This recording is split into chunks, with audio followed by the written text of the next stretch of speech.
Hello everybody, this is Salar and you guys are welcome to this exciting course on C#. The last couple of lectures were all about string class in C#. Those were the important lectures, I must say, because string and data type represents text and text type data is actually everywhere. So it's important to know how to tackle string in programming. So do not forget to take string lectures.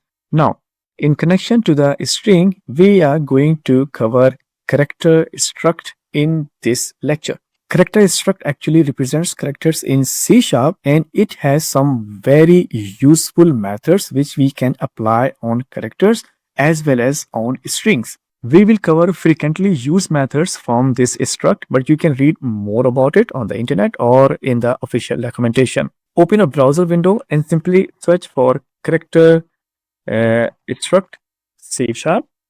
And here you have the official documentation from Microsoft. Click on it. And here you have the official documentation. It has a lot of methods and properties. And here we have some examples. So I'm going to cover some of them in this lecture so that you know how to call the methods, pass the values, get the result, and process the result further in your program. Here you can also see some of the very useful methods. For example, IsDigit, letters, IsLower, IsNumber, punctuation, IsWhiteSpace, etc.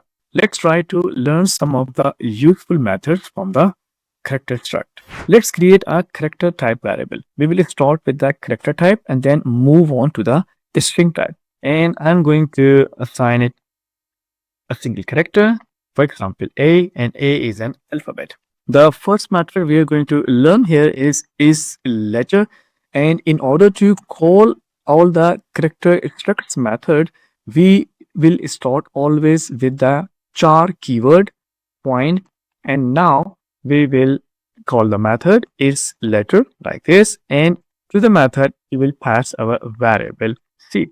All the method simply returns true or false. And you can process these Boolean values in a program using the if statements to let the program decide. We will have a complete example of password verification at the end of this lecture. As you see, variable C contains a letter, so the output from this method should be 2. Let's run the program and check the output.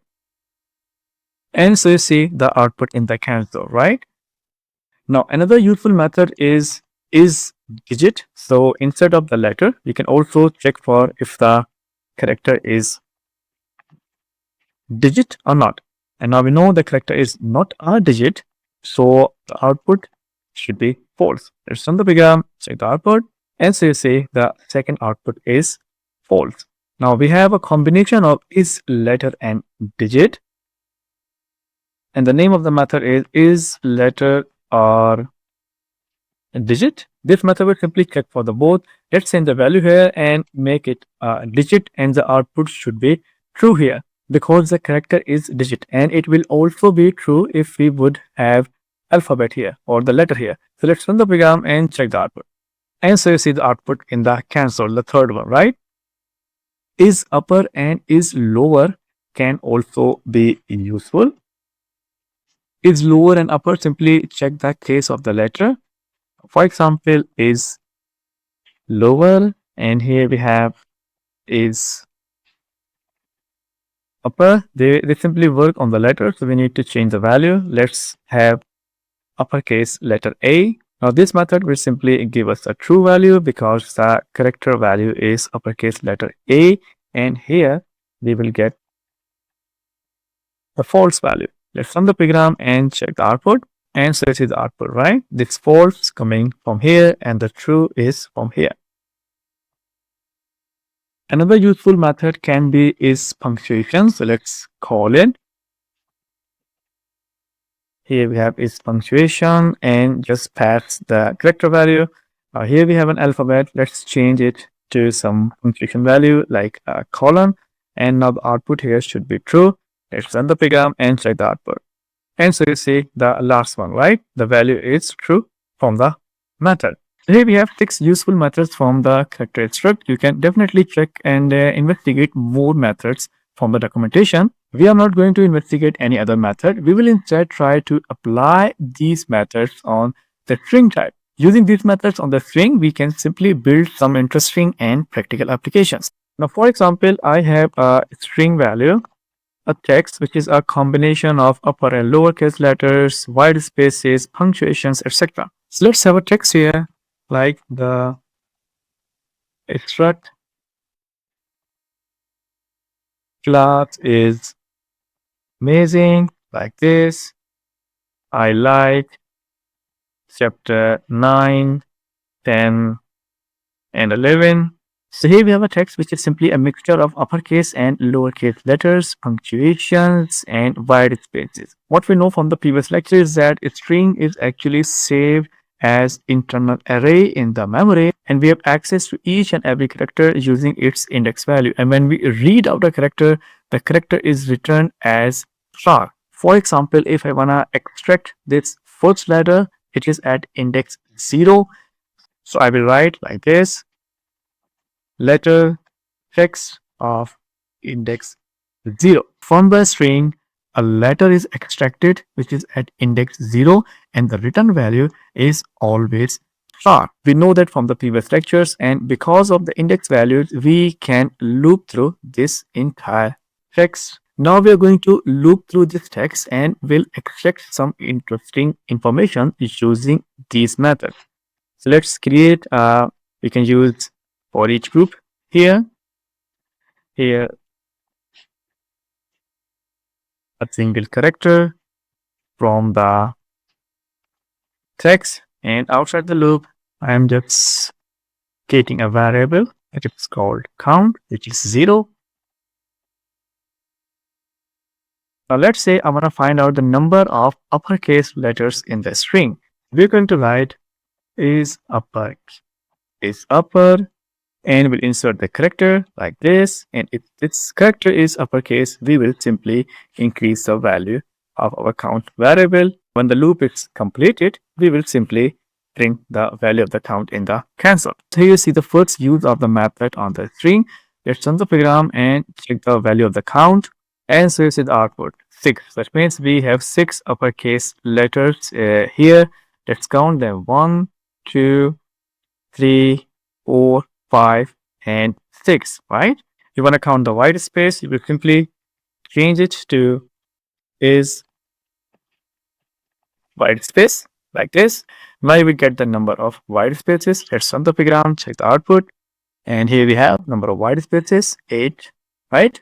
Now you can apply all these methods on the string, or you can have your own string for the experiment purpose. Now using these methods, we are going to create a very practical password validation program. The name of the variable now is password, and it has a password, for example, secure123, and the requirement is the length of the password. Length should be greater than 8, has digits, and has letters.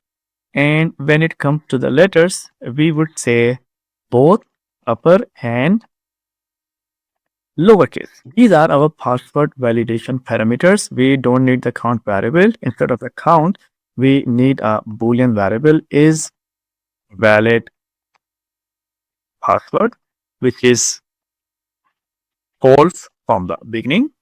And now we are gonna simply loop our password text character by character like this. And inside the loop, the first thing before we check any other parameter, we will see the length of the password, right? That should be greater than 8.